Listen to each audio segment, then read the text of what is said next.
तौहीन अवाम हो रही है, और बल्कि कॉन्स्टिट्यूशन के अंदर भी सिलेक्टिव आर्टिकल्स को उठा के कहा जाता है कि कॉन्स्टिट्यूशन की तौहीन हो रही है। हमारे आईने पाकिस्तान के अंदर बहुत सारे ऐसे आर्टिकल्स हैं जो बुनियादी हुकूक की बात करते हैं, रोज बुनियादी हुकूक की खिलाफ वर्जी होती है, लेकिन कोई भी जमात अवाम के लिए ये नहीं कहती है कि यहां पर भी आर्टिकल को आइन के इस आर्टिकल की धज्जियां उड़ाई जा रही है। आर्टिकल 10 जो है उसका वजूद ही नहीं है, article 19A of the constitution वैसे ही माजूल होकर रह गया है। ये बिल्कुल दुरुस्त बात है, लेकिन मेरा सवाल आपसे ये है कि at this point in time Pakistan Tehreek Insaf जो मुज़ाकरात जारी रखे हुए हैं, आप क्या देख रहे हैं इसे? आपके सदर के घर के ऊपर रेड हुई, छापा मारा गया, जो कुछ हो रहा है पार्लियामान के अंदर वो फिर डट के खड़े हुए हैं, इसके बावजूद तहरीक इंसाफ को क्या चीज मजबूर कर रही है कि आप मुज़ाकरात को जारी रखें? सबसे पहली चीज मैं आपको ये बता दूं, मजबूरी की कोई बात नहीं है। पीटीआई पहले भी अपर हैंड पर खड़ी थी, अब भी अपर हैंड पर खड़ी है, क्योंकि कल अगर तौहीन अदालत लगेगी किसी के ऊपर तो मुल्क के वजीर आजम के ऊपर लगेगी, मुल्क के वजीर कानून के ऊपर लगेगी, दाखिला के ऊपर लगेगी, या लेकिन पार्लियामान तो 3 शख्सियत को इस्तेहकाक कमेटी के सामने लाने का इरादा रखती है। सिर्फ एक सेकंड, मैं यही बताने लगी थी, मैं इधर ही आने लगी थी, क्योंकि आइन और कानून तो ये कहता है जो आइन और कानून तोड़ेगा चाहे वो एक आम शहरी हो। हालांकि आम शहरी में हमने तो देख लिया, दो नहीं, यहाँ पर एक नहीं 2 पाकिस्तान है जो मैं और आप कई दिनों से ये तमाशा आइन टूटते हुए, आइन को रद्दी की टोकरी में फेंकते हुए, या पार्लियामेंट का जो डमी पार्लियामेंट है, जो कंप्लीट पार्लियामेंट नहीं है, उसका मजाक उड़ाते हुए देख रहे हैं। और आज यही इस वक्त इस्तेहकाक कमेटी के अंदर हो रहा है। इस्तेहकाक कमेटी के अंदर 22 मेंबरान होते हैं इस वक्त, जो इन कैमरा सेशन जिसके अंदर इन जजेस को बुलाने के लिए ये सारी कानून साजी के ऊपर बहस हो रही है, या जजेस के ऊपर तौहीन पार्लियामेंट की कानून साजी हो रही है, उसमें तो 3 मेंबर्स बैठे हैं। यही तो सारी बात है कि जब 86 मेंबर्स के ऊपर कोरम पॉइंट होता है, सिर्फ नहीं एक मिनट रेहान साहब, मैं एक मिनट देखें जिस पार्लियामेंट की शील्ड को ये यूज कर रहे हैं ना, जिन कमेटीज की ये शील्ड को यूज कर रहे हैं ना, पहला सवाल यहां पर यह होना चाहिए क्या उनमें मेंबरान की तादाद पूरी है? यानी पार्लियामेंट करारदाद पेश करती है और वो करारदाद अदलिया और जजेस के अगेंस्ट पेश करती है। वहां पर हमेशा पार्लियामान की सुप्रीमेसी ऑफ द पार्लियामेंट की बात होती है। मुझे रेहान साहब देखें, मैं वही बताने लगी हूं। 86 मेंबर्स के ऊपर, जी थैंक यू, 86 मेंबर्स के ऊपर कोरम जो है कंप्लीट होता है। 86 मेंबर्स के बाद तो यहां पर आप इजलास कर नहीं सकते हैं। 42 मेंबर्स जो है वो सिर्फ मौजूद होते हैं करारदाद की हमायत में। आज 22 मेंबरान की कमेटी है, 3 मेंबर वहां पर बैठकर जो है ये फैसला कैसे कर सकते हैं? पहले पार्लियामान से करारदाद मंजूर कराने के लिए सादा अक्सरियत चाहिए होती है। ये देखिए मेरी बात सुनिए, मेरा सवाल ले लेना। पार्लियामान से करारदाद मंजूर कराने के लिए सादा अक्सरियत चाहिए होती है, कोई 2/3 मेजॉरिटी रिक्वायर्ड नहीं होती। कल को जो भी हुकूमत आएगी वो आपकी हुकूमत हो तो आप भी पार्लियामान से सादा अक्सरियत के साथ, जाहिर है वजीर आजम सादा अक्सरियत के साथ होता है, आप करारदाद मंजूर करा सकते हैं। लेकिन मेरा सवाल यह है कि हमेशा सुप्रीमेसी ऑफ द पार्लियामेंट की बात होती है, आप भी पार्लियामेंटेरियन रही हैं, सुप्रीमेसी ऑफ द पार्लियामेंट जो है उसके पीछे सबको खड़ा नहीं होना चाहिए। और आज इंटरेस्टिंगली पाकिस्तान तहरीक इंसाफ के टिकट पर जो नूर आलम खान साहब इस वक्त चेयरमैन पब्लिक अकाउंट्स कमेटी है पार्लियामेंट के अंदर है, उन्होंने रजिस्ट्रार सुप्रीम कोर्ट के वारंट जारी करने का भी फैसला कर लिया है उनकी अदम पेशी पर। तो पार्लियामान तो असर्ट कर रही है। मैं अब थोड़ी सी बात आपको बता दूं, और मेरा जो इसके अंदर था, देखें बाद में मैं आऊंगी पार्लियामेंट की सुपरमेसी क्या होती है और पार्लियामेंट कहां पर सुप्रीम होना चाहिए और कहां पर नहीं होना चाहिए।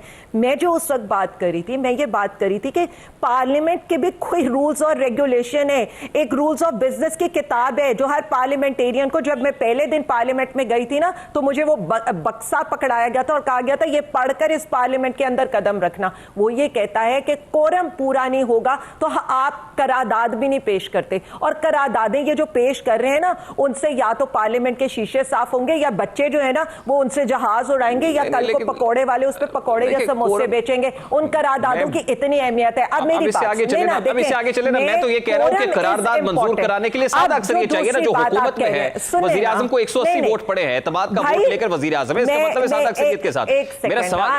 मेरा सवाल ले लेना, आज आप रिग्रेट तो नहीं कर रहे कि आप पार्लियामान में नहीं? देखिए, 2 बातें हम क्लियर कर लें। वो पार्लियामेंट तब चलेगा जब 86 मेंबर्स पूरे होंगे। वो कमेटी तब चलेगी जब उसके अंदर वहां पर इतना कोरम मौजूद होगा जो वो कमेटी चला सके। तो कह रहा हूं ना आपसे कि आज आप पार्लियामान में नहीं है तो वहां रह के आप रेजिस्ट नहीं कर रहे हैं, आपको पार्लियामान के अंदर होना चाहिए था।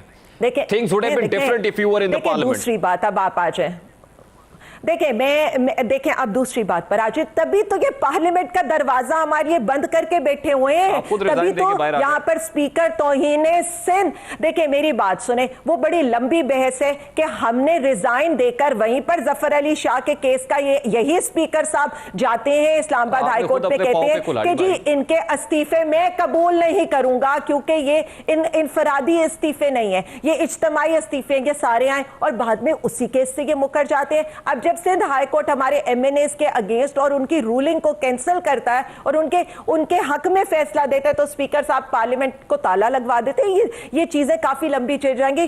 Coming back to the topic, मेरे लिए पार्लियामेंट सुप्रीम है क्योंकि मैं एक पॉलिटिकल वर्कर हूं, मैं एक लेजिस्लेटर हूं, मैं उस पार्लियामेंट का हिस्सा हूं, कोई माने या ना माने, मैं उस पार्लियामेंट का आज भी हिस्सा हूं। अब ये स्पीकर साहब हम पे दरवाजे बंद करें या ना करें, और मेरे लिए को फिर अदालती फैसले से घर भेज दिया जाए, आपको अच्छा लगेगा? आप इसको सपोर्ट करेंगे इस डिसीजन को? जैसे यूसुफ रज़ा गिलानी को घर भेजा गया था, वैसे शहबाज शरीफ को घर भेज दिया जाए। देखिए मैं बार बार यही बताना चाहती हूं कि ये पार्लियामेंट जो है ना, इसको आइन की बालादस्ती के ऊपर यकीन रखना चाहिए था। जब हमने कासिम सूरी की रूलिंग पेश की थी ना, यही ऑपोजिशन उस वक्त की और हुकूमत वक्त भंगड़े डाल रही थी इसी सुप्रीम कोर्ट के ऑर्डर के ऊपर, इसी सोमोटो के ऊपर, इन्हीं 5 जजेस के ऊपर। तब उमर अता बंदियाल इनके हीरो थे। ये फर्क है, जब हम कहते थे पार्लियामेंट सुप्रीम है, तब ये कहते थे चीफ जस्टिस ऑफ पाकिस्तान और आइन सुप्रीम है। आज जब इनके ऊपर आई है तो ये तौहीन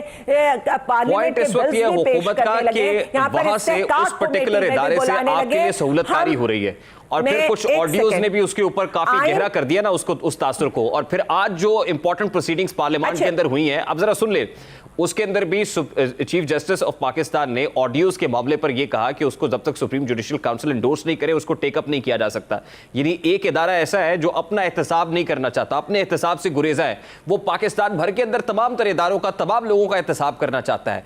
इज इट जस्टिफाइड देन? मैं बड़ा दिल पे पत्थर रख के ये पूछ रहा हूं आपसे, और बड़ा हौसले से पूछ रहा हूं ये सवाल, इसका जवाब दीजिएगा in a very simple and candid manner. मैं जो बात बिल्कुल मैं जो बात आप कर रहे हैं, मैं उस बात पर दोबारा आती हूं। मैं सिर्फ इस वक्त जो ये बात करना चाहती हूं, आइन सुप्रीम वहां पर होता है जब आइन रिटन फॉर्म में हो। यानी अमेरिका में आइन पार्लियामेंट से सुप्रीम होगा, अमेरिका में होगा, इंडिया में होगा, पाकिस्तान में होगा। जहां पर रिटन फॉर्म में ना हो ना, यूके में, वहां पर पार्लियामेंट सुप्रीम होती है। ये दो चीजों का अवाम के लिए मैं पहले बात का जवाब दी थी। अब ये जो आप बात करें, देखिए अब ऑडियो और वीडियो के ऊपर आ जाए। देखिए और वही बात है, जब आप आइन में तरमीम करेंगे ना, तो आपको 2/3 मेजॉरिटी चाहिए। आप एक्ट ऑफ पार्लियामेंट के जरिए नहीं कर सकते। यही बात हम इनको मुज़ाकरात में समझाने की कोशिश करें कि आपको हर सूरत पीटीआई चाहिए पार्लियामेंट के अंदर, क्योंकि पीटीआई होगी तो वन टाइम आईनी तरमीम होगी। देखें आप मेरा सवाल ले लेना, एक तरफ आप पार्लियामेंट में वापस आने की बात कर रहे हैं, दूसरी तरफ आप कह रहे हैं कि असेंबली